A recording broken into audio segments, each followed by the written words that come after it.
They served their country abroad only to come home sick. Our soldiers and veterans fighting the Department of Defense and the VA tonight after being exposed to toxins.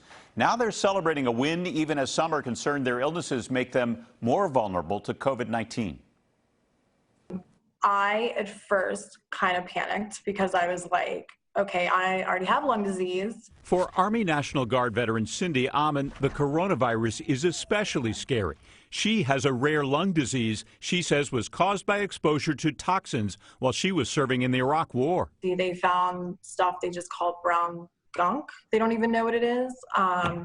And they also found all kinds of dust and metal particles like titanium, lead, iron, you name it. It's embedded in my lung cells. The toxins came in part from something called burn pits. It all burns in there the same. That's where the U.S. military dug holes, threw in anything from water bottles to metals to other waste, and then lit them on fire using jet fuel, all while soldiers lived and worked nearby. The worst veterans actually get lung fibrosis. They get permanent scarring. Dr. Anthony Sema treats veterans who've been exposed to burn pits. The problem is that since 2003, 80% of soldiers who get deployed to Iraq and Afghanistan, when they apply for respiratory benefits for compensation and pension, they get denied. Cindy Amon fought the VA for years for full medical benefits to cover her toxic exposure. Many others are still fighting the government for coverage.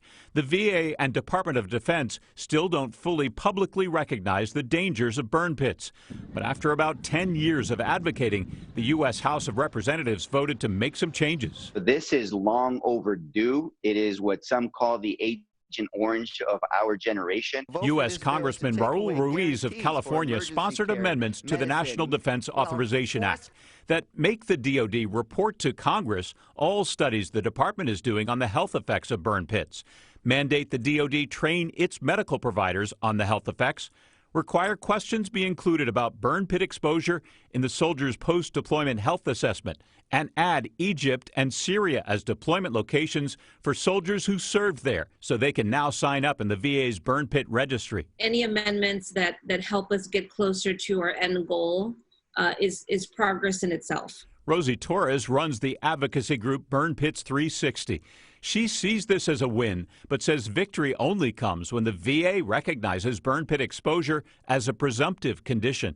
This is a huge injustice that is taking place here in our own backyard. Like, you know, this is our people. These are our heroes, and they went to defend our freedom, and we're failing them tremendously. Congressman Ruiz agrees. We need to make this an urgent issue within the DoD and the VA because this is a self-inflicted injury that the DoD caused for our service members who are also now veterans. And he also supported two other amendments that were added to the National Defense Authorization Act.